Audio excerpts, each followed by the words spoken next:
La niñera del 31. Historia enviada por Ana Beltrán. Me llamo Ana Beltrán, y esto pasó hace 4 años, la noche del 31 de octubre de 2021. Nunca he podido contarlo completo. Nadie me cree. Pero cada año, cuando llega Halloween, el teléfono vuelve a sonar a medianoche, y sé que esa llamada no fue una pesadilla. Yo trabajaba como niñera desde los 16 años. Era mi forma de ahorrar para la universidad. En aquel tiempo tenía 22 y acababa de mudarme a la ciudad de Querétaro.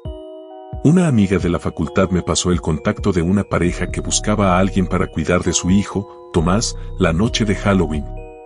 La paga era buena, y como no tenía planes, acepté sin pensarlo mucho.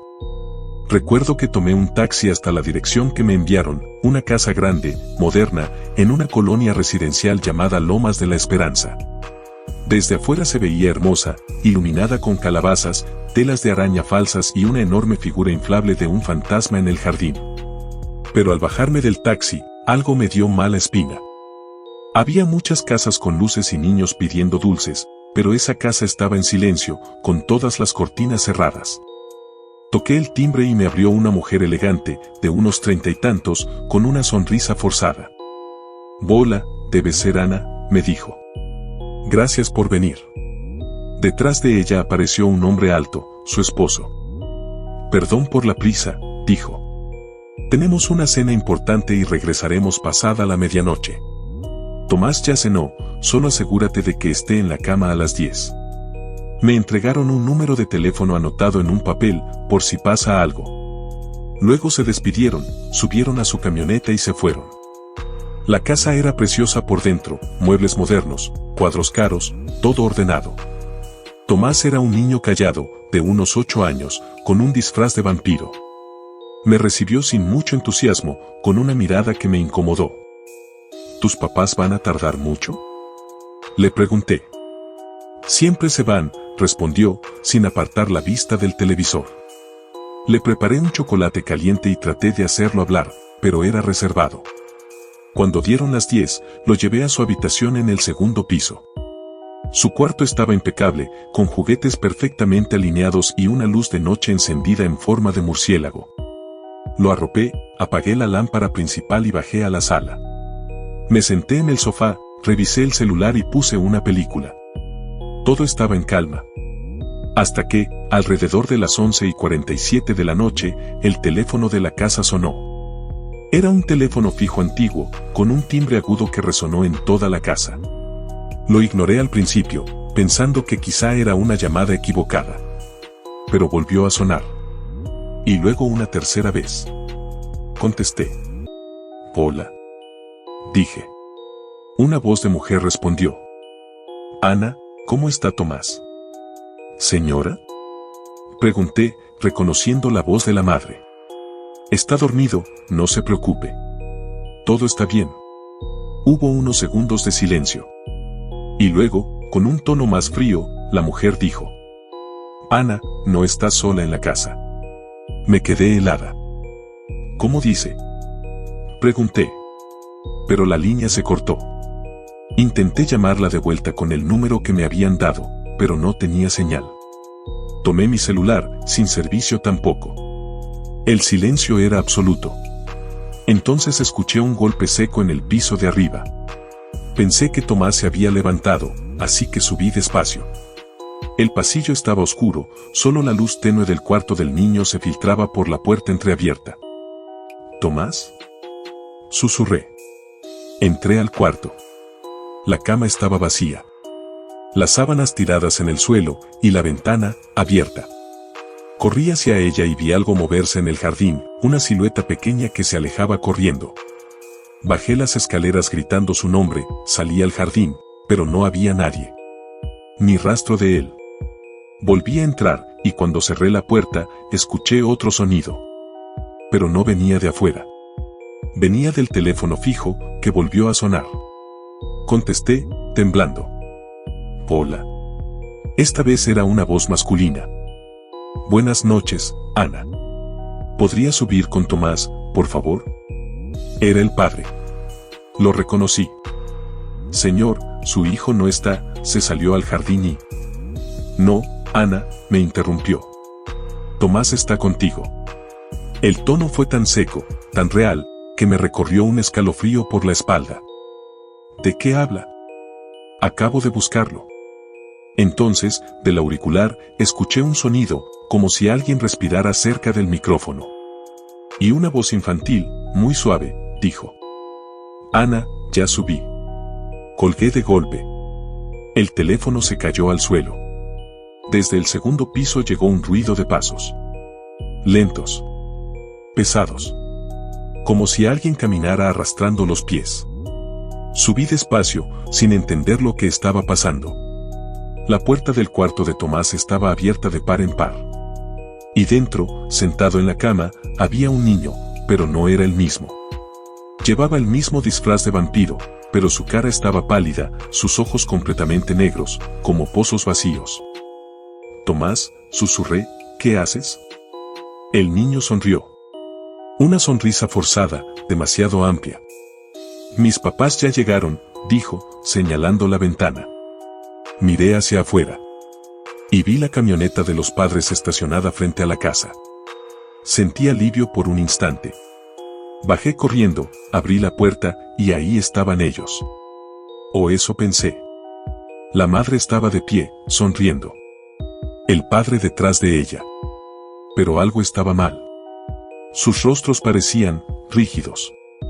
Como si fueran máscaras. Sus movimientos eran lentos, mecánicos. Y sus ojos, igual que los del niño, eran completamente negros. Gracias por cuidar a nuestro hijo, dijo la mujer, con una voz hueca. Él te quiere mucho, Ana. Retrocedí, tropezando con la alfombra. El niño bajó las escaleras y se colocó entre ellos, tomándolos de las manos. Podrías quedarte con nosotros, dijo. Para siempre. La luz de la sala parpadeó. El aire se volvió helado. Y por un segundo, juraría que la casa entera respiró. Corrí hacia la cocina, abrí la puerta trasera y salí como pude. No paré hasta llegar a la calle principal. Un vecino me vio llorando y llamó a la policía. Cuando regresaron conmigo a la casa, no había nadie. Ni el niño, ni los padres, ni señales de una cena, ni fotos familiares. Solo una casa vacía, llena de polvo, con muebles cubiertos por sábanas. Como si nadie hubiera vivido allí en años. En el suelo, junto al teléfono fijo, encontraron la hoja donde la madre había escrito el número. Estaba vieja, amarillenta, y el número correspondía a una línea dada de baja desde 2018. Intenté seguir con mi vida. Cambié de ciudad, de número, de trabajo. Pero desde entonces, cada Halloween, a las 11:47 de la noche, suena mi teléfono. Siempre el mismo número desconocido. Y cuando contesto, escucho una voz infantil que dice: Ana, ya subí.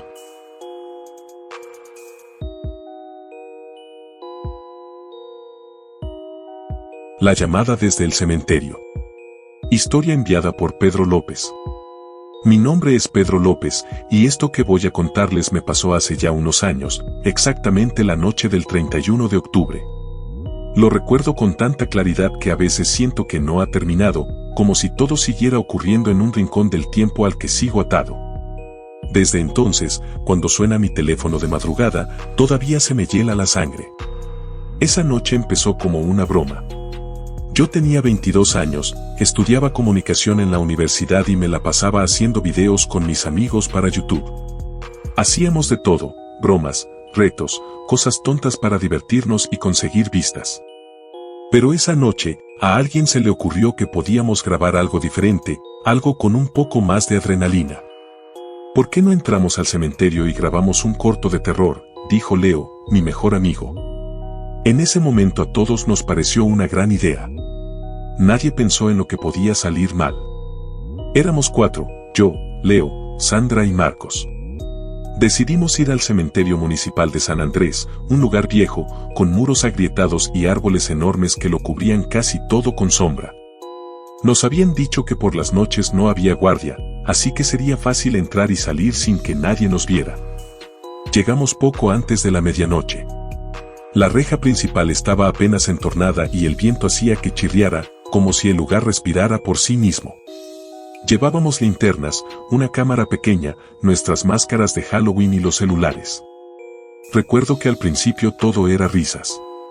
Sandra fingía asustarse cada 2 minutos, Leo grababa haciendo chistes, y Marcos decía que esa grabación iba a ser la que nos haría virales. Apenas dimos unos pasos dentro, el ambiente cambió. El olor a tierra húmeda era tan fuerte que parecía podrido. No sé si fue mi imaginación, pero sentí que la temperatura bajó de golpe. Los grillos se callaron. Ni siquiera se escuchaba el viento moviendo las hojas. Solo nuestros pasos sobre las piedras y el eco hueco que hacía cada voz. Caminamos unos metros más y nos detuvimos frente a una fila de tumbas antiguas, algunas con las letras borradas. Empezamos a grabar ahí, tratando de improvisar una pequeña historia. Fue en ese momento, justo cuando fingía ser un fantasma vengador, que mi teléfono vibró. Al principio pensé que era una notificación, pero cuando lo saqué del bolsillo, vi que era una llamada. Lo extraño fue el número, era el mío. Mi propio número me estaba llamando. Me quedé mirándolo unos segundos, sin entender. Leo se acercó y me dijo riéndose: ¿Qué pasa, güey? No sé, mira, le mostré la pantalla, soy yo el que me está llamando. Ellos pensaron que era una broma, que había configurado algo o descargado una app. Pero no había forma. Decidí contestar. Hola. Dije. Del otro lado se escuchó una respiración, lenta, profunda, como si alguien respirara justo frente al micrófono. Pensé que alguno de ellos me estaba tomando el pelo, pero los 3 estaban conmigo, mirándome expectantes. Hola. Repetí. Y entonces, lo que escuché me dejó helado. La voz que salió del auricular era la mía. Mi propia voz. Pero tenía un tono extraño, más grave, como si hablara desde una cueva, o desde debajo del agua. Hola. Repitió la voz, justo después de que yo lo dijera, con un ligero retraso de unos segundos. Se me erizó todo el cuerpo. Sandra notó que me puse pálido y me preguntó si estaba bien. No supe qué decirle. Intenté colgar, pero el teléfono no respondía. La pantalla seguía mostrando mi número y el contador de la llamada seguía corriendo.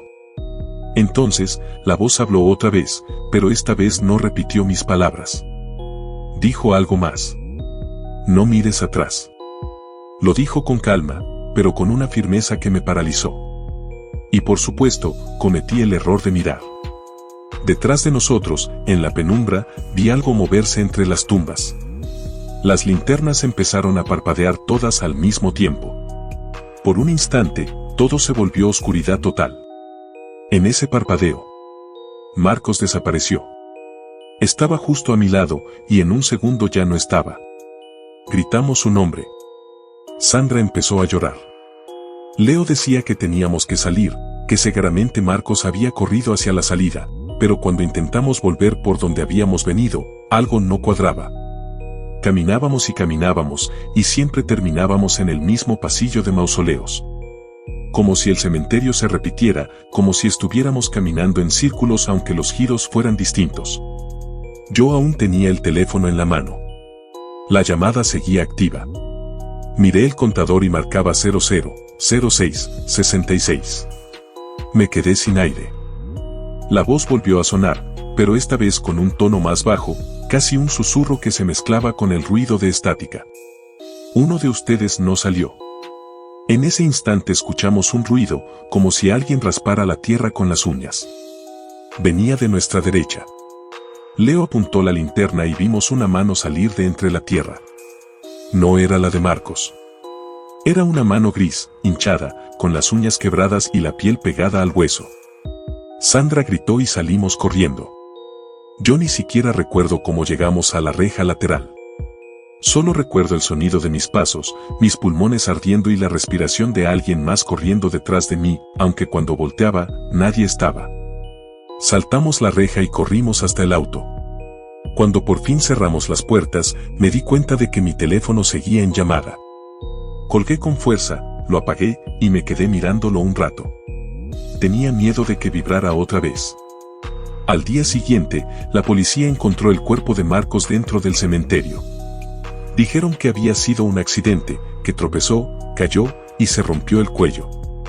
Pero había algo en el reporte que nunca entendí. Según los peritos, su celular estaba grabando un video cuando murió. Nos mostraron un fragmento. En el video, Marcos camina entre las tumbas con la cámara en mano. Se escucha su voz diciendo que va a hacer una toma alejada para captar las luces. Y de pronto, se escucha mi voz gritándole que vuelva, pero, y esto lo noté de inmediato, era antes de que yo lo dijera en la realidad. Como si la grabación se hubiera adelantado a los hechos. Desde entonces dejé de grabar videos. No podía dormir bien. Pasaron los meses, y aunque intenté seguir con mi vida, algo en mí cambió. Había noches en las que despertaba con el teléfono encendido, mostrando la hora exacta en que ocurrió todo, 12:14 de la mañana. Un año después, el 31 de octubre de 2019, justo a esa hora, mi teléfono sonó otra vez. El número que aparecía en la pantalla era el mío. No contesté. Lo miré vibrar sobre la mesa, con el corazón en la garganta. La llamada duró 40 segundos. Cuando terminó, llegó una notificación, nuevo mensaje de voz. Lo reproduje. Era mi voz diciendo, con un tono cansado, distorsionado: no mires atrás. Me quedé sentado toda la noche con el teléfono en la mano. A la mañana siguiente cambié de número. Pensé que eso sería suficiente, pero no lo fue. Cada año, desde entonces, a la misma hora, en la misma fecha, mi teléfono vuelve a sonar. A veces lo dejo sonar hasta que se corta. Otras veces contesto. Cuando lo hago, no escucho nada al principio, solo mi propia respiración. Y luego, una voz que susurra algo que no quiero volver a repetir. No sé si fue una maldición, un error del tiempo o algo que trajimos de ese lugar, pero sé que Marcos no descansó. A veces sueño con él. Está parado frente a una lápida sin nombre, mirándome fijo, con la cabeza inclinada como si quisiera decir algo. En el sueño siempre me despierto justo antes de que hable. La última vez que soñé con él fue hace 3 semanas. Desperté empapado en sudor, y apenas abrí los ojos, el teléfono sonó. Era una llamada sin número. Contesté, y del otro lado solo escuché una respiración. Pensé que era un sueño, pero no lo era. En el fondo de la llamada se escuchaba un sonido metálico, como palas golpeando piedra. Entonces la voz, la suya o la mía, ya no sé distinguirlas, susurró muy despacio: uno de ustedes no salió. Esa frase me persigue todos los días. A veces, cuando camino por la calle y paso frente a un cementerio, siento que alguien me observa desde dentro. A veces creo ver la sombra de Marcos entre las lápidas. Y lo más extraño de todo es que hace poco, revisando las fotos que tomamos esa noche, noté algo que nunca había visto. En la última foto, la que tomamos antes de entrar, hay 5 personas. 5. Pero nosotros éramos 4. He pensado muchas veces en borrar esas imágenes, en tirar el teléfono, en mudarme lejos. Pero algo me dice que no serviría de nada. Como si esta historia no pudiera borrarse, porque tal vez nunca terminó realmente. Cada año, cuando llega Halloween, siento que el aire se vuelve más pesado, que los relojes laten distinto y que el silencio del cementerio me llama por mi nombre. Tal vez, esa noche, cuando el teléfono volvió a sonar, no era una llamada, tal vez era una invitación a regresar. Y sé que algún día voy a contestar.